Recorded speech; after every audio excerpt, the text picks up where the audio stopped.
Welcome to my channel. இது போன்ற சுவாரஸ்யமான வீடியோக்களை தெரிந்து கொள்ள மறக்காம நம்மளுடைய சேனலை சப்ஸ்கிரைப் பண்ணி வச்சுக்கங்க. என் வளர்ப்பு தந்தை மீது எனக்கு காதல் வந்தது. அதனால் அவரிடம் நான் எப்போதும் அருகில் சென்று உட்காருவேன். ஒரு நாள் அவர் தூங்கிக் கொண்டிருந்த போது அவருடைய அறைக்கு சென்றேன். அவரும் மகிழ்ச்சியாக என்னை உள்ளே அழைத்து விளக்கை அணைத்தார். அதற்கு பிறகு, என்னுடைய பெயர் மீரா. எனக்கு 22 வயதாகிறது. நான் டெல்லியில் ஒரு சிறிய பகுதியில் வசிக்கிறேன். நான் மிகவும் அழகாக இருப்பேன். எல்லோரும் என்னை ஒரு தேவதை போல இருக்கிறாய் என்று சொல்வார்கள். இன்று நான் உங்களுக்கு என் வளர்ப்பு தந்தையின் ஒரு முக்கியமான சம்பவத்தை பற்றி சொல்லப் போகிறேன். நான் 20 வயதாக இருந்தபோது நடந்தது அது. அம்மா ஒரு பயங்கரமான நோயால் இறந்துவிட்டார். வீடும் வெறுமையாகிவிட்டது. எனக்கு அண்ணன் இல்லை, அக்காவும் இல்லை. மேலும் எனக்கு எந்த மாமாவோ அல்லது சித்தப்பாவோ இல்லை. அப்பா, அதாவது என் உண்மையான அப்பா, நான் சிறியவளாக இருந்த போதே அம்மாவை விட்டு சென்றுவிட்டார். அம்மா இரண்டாவது திருமணம் செய்து கொண்டார். ஆனால் அந்த மனிதர் அவர் பெயருக்குத்தான் கணவர். அவ்வளவுதான். அவர் ஒரு குடிகாரர். அவரும் ஒரு நோயால் இறந்துவிட்டார். பிறகு அம்மாவும் இறந்துவிட்டார். நானும் தனியாகிவிட்டேன். ஆனால் அம்மாவுக்கு ஒரு தோழி இருந்தார். சீலா ஆண்டி. அவளது அண்ணன் மனைவி இறந்துவிட்டதால் அவரும் தனியாக இருந்துவிட்டார். அவர் என்னை பார்த்து கொள்ள முடியும் என்று சொன்னார். அப்படித்தான் என் வாழ்க்கையில் ஒரு வளர்ப்பு தந்தை வந்தார். அவரை நான் இப்போது அப்பா என்று அழைக்கிறேன். அவர் பெயர் ராஜ். அவருக்கு சுமார் 45 வயது இருக்கும். உயரமான, சற்று கம்பீரமாகவும் இருப்பார். முகத்தில் எப்போதும் இருக்கும் அந்த புன்னகை, ஆனால் கண்களில் லேசான சோகம். அவர் இயந்திரங்களை தயாரிக்கும் ஒரு சிறிய தொழிற்சாலையில் வேலை செய்கிறார். வீட்டுக்கு வரும்போது சோர்வடைந்து விடுவார். ஆனால் ஒருபோதும் புகார் செய்வதில்லை. முதல் முறையாக அவர் வீட்டுக்கு வந்தபோது நான் கதவை திறந்தேன். வெளியே வெயில் அதிகமாக இருந்தது. அவர் வியர்வையால் நனைந்து, கையில் ஒரு பையுடன் நின்று கொண்டிருந்தார். மகளே மீரா, நான்தான் ராஜ். உன் அம்மாவின் தோழியின் சகோதரன். இனி நான் உன்னை பார்த்துக் கொள்வேன் என்று சொன்னார். அவரது குரல் எனக்கு பிடித்திருந்தது. நான் அவரை உள்ளே அழைத்து சோபாவில் அமர வைத்தேன். நான் சமையலறைக்கு தேநீர் போட சென்றேன். இந்த மனிதர் எப்படி இருப்பார் என்று யோசித்துக் கொண்டிருந்தேன். தேநீருடன் வந்தபோது அவர் எனது பழைய புகைப்பட ஆல்பத்தை பார்த்துக் கொண்டிருந்தார்.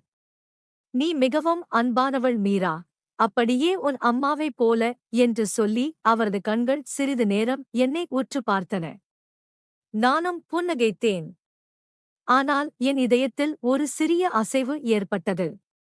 அந்த நிலைத்த பார்வை, அந்த பாராட்டு. பிறகு எங்கள் பயணமும் தொடங்கியது. வீடு சிறியதாக இருந்தது. 2 அறைகள், ஒரு சமையலறை மற்றும் ஒரு சிறிய முற்றம்.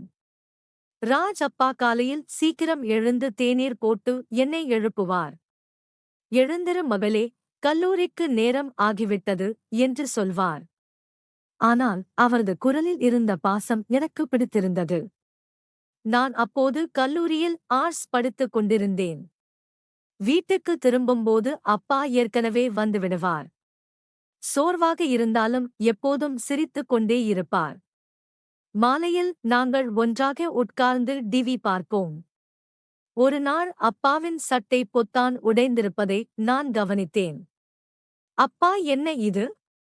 நான் தைத்து விடுகிறேன் என்று சொல்லி அவரது சட்டையை கழற்றித் தரச் சொல்லி தைக்க ஆரம்பித்தேன். நான் ஊசி நூலால் சட்டையை தைத்துக் கொண்டிருந்தேன். ஆனால் என் கண்கள் சில சமயங்களில் அவர் மீதே சென்றன. ராஜ் அப்பாவும் கேட்பார், உன் அம்மாவும் இப்படித்தான் இருந்தாரா? வீட்டை பார்த்துக் கொள்பவரா என்று கேட்டார். மேலும் என் அருகில் வந்து என் கையை பிடித்தார். ராஜ் அப்பா என்னிடம் ஒருபோதும் தவறாக எதுவும் பேசியதில்லை. ஆனால் சிறிய விஷயங்கள் என்னை சிந்திக்க வைத்தன. உதாரணமாக, ஒரு மாலை நான் வீட்டின் முற்றத்தில் யோகா செய்து கொண்டிருந்தேன். வெளியில் வெயில் அதிகமாக இருந்தது. அப்பா வெளியிலிருந்து வந்தார். என்னை பார்த்து நின்றார். மகளே, நீ மிகவும் ஆரோக்கியமாக இருக்கிறாய். இப்படியே ஆரோக்கியமாக இருக்க உன் யோகாவை தொடர்ந்து செய் என்று சொன்னார். ஆனால் அவரது கண்கள் என் மீது சிறிது நேரம் நிலைத்திருந்தன. நானும் சிரித்தேன். அப்பா, நீங்களும் முயற்சி செய்யுங்கள், நன்றாக இருக்கும். அவர், நான் வயதானவன் ஆகிவிட்டேன். ஆனால் நாளை உன்னுடன் யோகா செய்வேன் என்றார். அடுத்த நாளும் அவர் உண்மையிலேயே என்னுடன் யோகா செய்யத் தொடங்கினார். அப்பொழுது ராஜ் அப்பா ஆதரவுக்காக என் கையை பிடித்துக் கொண்டார். பத்திரமாக, கீழே விழுந்து விடாதே என்றார். ஆனால் என் இதயம் துடித்தது. ஏன் என்று தெரியவில்லை. அன்று இரவு உணவின் போது அப்பா கேட்டார், மீரா, இன்று நீ என்ன சமைத்தாய்? உன் கைகள் ஏதோ மந்திரம் செய்தது போல் உள்ளது என்பார். நானும் சிரிப்பேன். அப்பா, சாப்பாடு நல்லா இருந்ததற்கு இவ்வளவு பாராட்டா என்றேன். ஒருமுறை நான் ஒரு புதிய ஆடையை வாங்கினேன். ஒரு சேலை. வீட்டுக்கு வந்து அணிந்து பார்த்தேன். ராஜ் அப்பாவை நோக்கி, எப்படி இருக்கிறேன் என்று கேட்டேன். அவர் பார்த்து கொண்டே, மகளே, நீ ஒரு தேவதை போல இருக்கிறாய். ஆனால் வெளியே செல்லும்போது கொஞ்சம் கவனமாக செல் என்றார். அவரது கண்களில் ஏதோ மறைந்திருந்தது போல ஒரு பிரகாசம். எங்கள் வீட்டுக்கு அருகில் ஒரு பழைய கிணறு ஒன்று இருந்தது. அது இப்போது வற்றிவிட்டது. ஆனால் மக்கள் அங்கு அமர்ந்து பேசுவார்கள். ஒருநாள் நானும் ராஜ் அப்பாவும் அங்கு சென்றோம். ஏனென்றால் ராஜ் அப்பா ஏதோ பழைய பொருளை தேட வேண்டியிருந்தது. கிணற்றின் விளிம்பு உயரமாக இருந்தது. நான் அதை பார்க்க மேலே சென்றேன். அப்போது ராஜ் அப்பா தடுத்தார். கீழே விழுந்துவிட்டால் என்ன செய்வது? மிகவும் கவனமாக இரு அப்படின்னு அப்பா சொன்னாங்க. நான் எட்டிப் பார்த்தேன். காற்று வேகமாக வீசியது. நான் கீழே விழச் சென்றேன். என் அப்பா என்னை கீழே விழாமல் பிடித்துக் கொண்டார். நான் கீழே இறங்கினேன். நாங்கள் சிரித்தோம். ஆனால் என் மனதில் அந்த கேள்வி, அப்பா வேண்டுமென்றேவா பிடித்தார்? இல்லை, ஒருவேளை உண்மையாக பிடித்தாரோ? தெரியாமல் நடந்ததோ என்று தெரியவில்லை. பிறகு ஒருமுறை அப்பாவுக்கு கிடார் வாசிக்க பிடிக்கும். அவரிடம் ஒரு பழைய கிடார் இருந்தது. மாலையில் வாசிப்பார். நானும் அவர் அருகில் அமர்ந்து கேட்பேன். ஒருநாள் அவர், மீரா, நீயும் இதை கற்றுக்கொள் என்றார். நானும் சொன்னேன், எனக்கு கிடார் வாசிக்க தெரியாதே என்றேன். அதற்கு அவர், நான் கற்றுக் கொடுக்கிறேன் என்றார். நானும், சரிங்க அப்பா, கற்றுக் கொடுங்கள் என்றேன். அவர் என் பின்னால் நின்று என் கைகளை பிடித்து கற்றுக் கொடுத்தார். எனக்கு சற்று வித்தியாசமாக இருந்தது. நான் கிடார் வாசித்தபோது அப்பா மகிழ்ச்சி அடைந்தார். அடேங்கப்பா மகளே, நீ நன்றாக வாசிக்கிறாய் என்றார். ஒரு உண்மையான தந்தை தன் மகள் வெற்றி பெறுவதைப் போல் அவர் மிகவும் மகிழ்ச்சி அடைந்தார். என் முந்தைய அப்பா கூட என் மீது இவ்வளவு பாசம் காட்டவில்லை. காலமும் கடந்து சென்றது. 20 வயதுக்கு மேலும் ஆனது. கல்லூரியில் நண்பர்களும் கிடைத்தார்கள். ஆனால் வீட்டில் அப்பாதான் எல்லாம். எனக்கு உடல்நிலை சரியில்லாமல் போனது. காய்ச்சலும் இருந்தது. அப்பா விடுப்பு எடுத்துக் கொண்டார். என் அருகில் அமர்ந்து என்னை பார்த்து, கவலைப்படாதே மகளே, நான் இருக்கிறேன் என்றார். ஆனால் மருந்து கொடுக்கும்போது அவரது பார்வை சற்று வித்தியாசமாக இருந்தது. ஆனால் இது ஒரு அப்பாவின் பாசமாக இருக்கலாம் என்று நினைத்தேன். இரவில் எனக்கு தூக்கமே வரவில்லை. அப்பா வந்து என் படுக்கையில் அமர்ந்து கதை சொல்ல ஆரம்பித்தார். அவரது குரல் அமைதியை தந்தது. ஆனால் நான் இதற்கு என்ன அர்த்தம் என்று நினைத்தேன். ஆனால் ஒன்றுமில்லை, ஆறுதல் மட்டுமே. பிறகு கதை கேட்டுக்கொண்டே நானும் தூங்கிவிட்டேன். இதுதான் ஒரு நல்ல அப்பாவின் பொறுப்பு. எங்கள் வீட்டில் ஒரு பழைய பரண் இருந்தது. அங்கு பழைய புத்தகங்கள் வைக்கப்பட்டிருந்தன.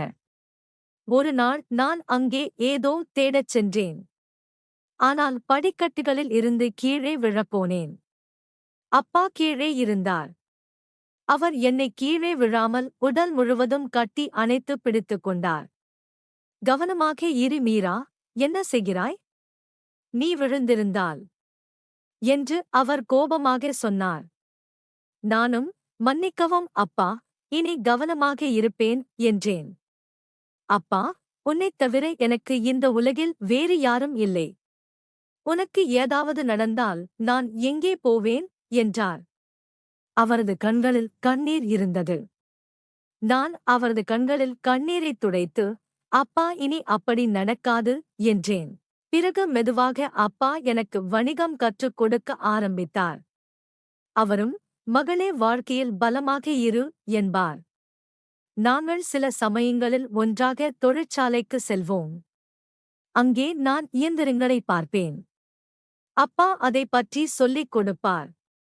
ஒருமுறை என் கை ஒரு இயந்திரத்தில் சிக்கிக் கொண்டது. அப்பா என் கையை எடுத்து மருந்து போட்டு, ரொம்ப வலிக்கிறதா என்று கேட்டார். என் உண்மையான அப்பா கொடுக்க முடியாத அன்பை இந்த அப்பா கொடுக்கிறார் என்று நான் நினைத்தேன். நான் யோசனையில் இருந்தேன். ஆனால் அப்பா என்னை பார்த்து, என்னவாயிற்று? நீ என்ன யோசித்துக் கொண்டிருக்கிறாய் என்று கேட்டார். நான் நினைவு பெற்று, ஒன்றுமில்லை அப்பா என்றேன். பிறகு எனக்கு 23 வயதானது. ராஜ் அப்பா சில சமயங்களில் என்னை வித்தியாசமான கண்களால் பார்ப்பார். ஆனால் அவர் எதுவும் சொன்னதில்லை. ஒரு நாள் மாலை நாங்கள் வீட்டின் மொட்டை மாடிக்கு நட்சத்திரங்களை பார்க்கச் சென்றோம். அப்போது அப்பா, மீரா, நீ என் வாழ்க்கையின் வெளிச்சம் என்றார். நான் அவரது கையை பிடித்தேன். அப்பா, நீங்களும் எனக்கு எல்லாம் என்றேன். இப்போது எனக்கு 23 வயதானது. கல்லூரி முடிந்தது, வேலை தேடிக் கொண்டிருந்தேன். அப்பாவும் உதவினார். மாலையில் நாங்கள் வாழ்க்கையை பற்றி பேசுவோம். அப்பா என்னிடம், மீரா, திருமணம் பற்றி யோசி என்பார். நானும், அப்பா, என் திருமணம் இப்போதைக்கு இல்லை. நான் உங்களுடன் கொஞ்ச நாள் இருக்க விரும்புகிறேன். நான் உங்களை விட்டு போக விரும்பவில்லை என்றேன். அப்பா என்னை பார்த்து, மகளே, ஒரு நாள் நீ திருமணம் செய்து கொள்ளத்தான் வேண்டும் என்றார். நான் ஒரு அப்பாவின் அன்பிற்காக ஏங்கினேன். ஒரு நாள் தொழிற்சாலையில் அப்பாவுக்கு காயம் ஏற்பட்டது. அவர் மருத்துவமனையில் இருந்தார். நான் மருத்துவமனைக்கு சென்றேன். அவர் பக்கத்திலேயே இருந்தேன். இரவு அவர் தூங்கிக் கொண்டிருந்தார். நான் அவரது கையை பிடித்து அமர்ந்திருந்தேன். என் இதயம் துடித்தது. இது என்ன என்று யோசித்தேன். ஆனால் காலையில் எல்லாம் சாதாரணமாக இருந்தது. அடுத்த நாள் அப்பா குணமடைந்தார். மேலும் அப்பா, மீரா, நான் உன்னிடம் சில விஷயங்களை சொல்ல வேண்டும் என்றார். அவரது குரலில் ஒரு விசித்திரமான நடுக்கம் இருந்தது. நான் அவரது முகத்தை பார்த்தேன். அவர் சோகமாகத் தெரிந்தார். ஏதோ ஒரு பழைய ரகசியம் மறைந்திருந்தது போல, இப்போது வெளிவரத் தொடங்கியது போல இருந்தது. நான் என் கையை அவரது கையில் வைத்து, சொல்லுங்கள் அப்பா, என்ன விஷயம்? நீங்கள் ஏன் இவ்வளவு கவலையாக இருக்கிறீர்கள் என்று கேட்டேன். அப்பா ஒரு பெரிய, ஆழ்ந்த மூச்சை விட்டார். அவரது கண்கள் கலங்கின. அவர் எழுந்து சன்னலுக்கு அருகில் சென்று வெளியே இருந்த இரவை பார்த்தார். மகளே, இந்த காரியத்தை நான் யாரிடமும் ஒருபோதும் சொன்னதில்லை. ஆனால் இப்போது உண்மை உனக்கு தெரிய வேண்டிய நேரம் வந்துவிட்டது. நான் உன் வளர்ப்பு தந்தை இல்லை. நான் தான் உன் உண்மையான தந்தை மீராயு. அவரது வார்த்தைகள் என்னை மின்னல் தாக்கியது போல இருந்தது. நானும் ஸ்தம்பித்துப் போனேன். என் மூச்சும் நின்றுவிட்டது போல உணர்ந்தேன். என்னப்பா இது? ஒரு ஜோக்கா? நீங்கள் எப்படி என்று நான் திக்கித் திணறிக் கேட்டேன். என் இதயம் வேகமாக துடித்தது. என் உலகம் தலைகீழாக மாறியது. நான் யாரை வளர்ப்பு தந்தை என்று நினைத்தேனோ, யார் என்னை பார்த்துக் கொண்டாரோ, அவர் என் இரத்த உறவு. அந்த அப்பா, யார் பல வருடங்களுக்கு முன் அம்மாவை விட்டுச் சென்றாரோ, அவரா? இவர் அப்பா என் பக்கம் திரும்பினார். அவர் கண்களில் கண்ணீர் இருந்தது. இல்லை மகளே, இது ஜோக் இல்லை. உண்மைதான். உட்கார், நான் எல்லாவற்றையும் சொல்கிறேன். இந்த கதை வலி நிறைந்தது. ஆனால் நீ தெரிந்து கொள்ள வேண்டிய அவசியம் இதுஹு. அவர் என்னை சோபாவில் உட்கார வைத்துவிட்டு என் அருகில் அமர்ந்தார். அவரது குரல் நடுங்கிக் கொண்டிருந்தது. ஒவ்வொரு வார்த்தையும் அவரை கிழிப்பது போல் இருந்தது. நீ மிகவும் சிறியவளாக இருந்தபோது, கிட்டத்தட்ட குழந்தையாக இருக்கும்போது நடந்த கதை. நானும் உன் அம்மாவும் காதலித்துதான் திருமணம் செய்து கொண்டோம். ஆனால் வாழ்க்கை எங்களை மிகவும் சோதித்தது. நான் அப்போது தொழிற்சாலையில் ஒரு சிறிய வேலை பார்த்தேன். ஆனால் குடும்பத்தை நடத்துவது கடினமாக இருந்தது. உன் அம்மா மிகவும் வலிமையானவள். ஆனால் எங்கள் தினசரி சண்டைகள் அதிகரித்துக் கொண்டே இருந்தன. நான் கோபக்காரனாக இருந்தேன். குடிப்பழக்கமும் ஒட்டிக்கொண்டது. ஒரு நாள் சண்டையின் போது நான் சொல்லக்கூடாத ஒன்றை சொல்லிவிட்டேன். உன் அம்மா என்னை வீட்டிலிருந்து வெளியேற்றினாள். நானும் சென்று விட்டேன். மகளே, காலப்போக்கில் எல்லாம் சரியாகிவிடும் என்று நினைத்தேன். ஆனால் நான் தவறு செய்துவிட்டேன். உனக்கு நான் மிகவும் தேவைப்பட்டபோது நான் உன்னை விட்டுவிட்டேன். அது என் வாழ்க்கையின் மிகப்பெரிய தவறு. நானும் அழ ஆரம்பித்தேன். அப்பா, ஆனால் ஏன்? நீங்கள் எங்களை விட்டு வேறு ஒருவருக்காக சென்று விட்டீர்கள் என்று அம்மா எப்போதும் சொல்வார். அது உண்மையா? என் குரலில் வலி இருந்தது. பழைய காயங்கள் மீண்டும் ஆறாமல் ஆனது போல. அப்பா தலை குனிந்து கொண்டார். இல்லை மீரா, அது உன்னை பாதுகாக்க உன் அம்மா சொன்ன பொய். நான் வேறு யாருக்காகவும் செல்லவில்லை. நான் உடைந்து போனேன். நகரத்தை விட்டு விலகி ஒரு சிறிய கிராமத்திற்கு சென்றேன். அங்கே நான் என் புதிய வாழ்க்கையை தொடங்கினேன். குடிப்பதையும் நிறுத்தினேன். கடினமாக உழைத்தேன். பிறகு ஒரு நாள் எனக்கு ஒரு விதவை பெண் அறிமுகமானார். சீலா ஆண்டியின் தோழி. நாங்கள் திருமணம் செய்து கொண்டோம். ஒரு புதிய ஆரம்பம் இருக்கும் என்று நினைத்தேன். ஆனால் கடவுளின் விருப்பம் வேறு ஒன்றாக இருந்தது. எங்கள் திருமணத்திற்கு பிறகு என் இரண்டாவது மனைவிக்கு ஒரு நோய் இருப்பது தெரிய வந்தது. அவள் தாயாக முடியாது. மருத்துவர்கள் சில பிரச்சனைகள் உள்ளன, குழந்தைகள் பிறக்கவே பிறக்காது என்றனர். நான் நிறைய முயற்சி செய்தேன், சிகிச்சை அளித்தேன். ஆனால் எதுவும் நடக்கவில்லை. அவரது குரலில் இதயம் பிளக்கும் வலி இருந்தது. எனக்கு ஒரு மகள் தேவைப்பட்டாள் மீரா. என் வாழ்க்கையின் வெளிச்சத்தை கொண்டு வரும் ஒரு மகள். இரவுகளில் நான் விழித்திருப்பேன். என் உண்மையான மகள் எங்கே இருப்பாள் என்று நினைப்பேன். உன் நினைவு வரும். ஆனால் என்னால் திரும்பி வர முடியவில்லை. உன் அம்மா என்னை ஒருபோதும் மன்னித்திருக்க மாட்டாள். அவள் இரண்டாவது திருமணம் செய்து கொண்டாள் என்று கேள்விப்பட்டேன். ஆனால் அந்த திருமணமும் நீடிக்கவில்லை. நான் தூரத்திலிருந்து எல்லாவற்றையும் பார்த்து கொண்டிருந்தேன். ஆனால் ஒருபோதும் தைரியம் வரவில்லை. பிறகு உன் அம்மாவின் மரணச் செய்தி கிடைத்தது. அந்த நோய் அவளை எடுத்துச் சென்றது. நானும் உடைந்து போனேன். மகளே, ஷீலா ஆண்டி நீ தனியாக இருக்கிறாய் என்று என்னிடம் சொன்னார். அப்போது நான் என் மகளிடம் செல்ல வேண்டும் என்று முடிவு செய்தேன். ஆனால் நான் உண்மையை சொல்லவில்லையூ. ஏனப்பா? ஏன் மறைத்தீர்கள் என்று நான் அழுது கொண்டே கேட்டேன். என் கண்ணீர் நிற்கவில்லை. அவரது குரல் நடுங்கியது. பயம் மீரா, பயம். நான் உன் உண்மையான தந்தை என்று சொன்னால் நீ என்னை வீட்டிற்குள் அனுமதிக்க மாட்டாய் என்ற பயம். உனக்கு நான் சிறு வயதில் தேவைப்பட்டபோது நான் அங்கு இல்லை. நான் உன்னை விட்டுவிட்டேன். நான் ஒரு வளர்ப்பு தந்தையாக வந்தால் நீ என்னை ஒருவேளை ஏற்றுக்கொள்வாய் என்று நம்பினேன். மெதுவாக உன் அன்பைப் பெறுவேன். ஆனால் ஒவ்வொரு நாளும் உன்னுடன் இருந்தபோது நான் என்னையே சபித்துக் கொண்டேன். நீ என் மகள். நான் உன்னை இத்தனை ஆண்டுகளாக தனியாக விட்டுவிட்டேன். முடிந்தால் என்னை மன்னித்து விடு மகளே. நான் பலவீனமாக இருந்ததால்தான் உன் அம்மாவை விட்டுச் சென்றேன். ஆனால் இப்போது நான் பலமாக இருக்கிறேன். நீதான் என் வாழ்க்கையூர். அவர் அழுது கொண்டே இருந்தார். இப்போது உண்மை எல்லாமே வெளியே வந்தது. நான் அவரைக் கட்டிப்பிடித்தேன். அப்பா, நான் உங்களை மன்னிக்கிறேன். நீங்கள்தான் எனக்கு எல்லாம், என்றேன். இத்தனை வருடங்கள் எங்கள் மனதில் இருந்த வலியால் நாங்கள் இருவரும் மணிக்கணக்கில் இரவு முழுவதும் அழுதோம்.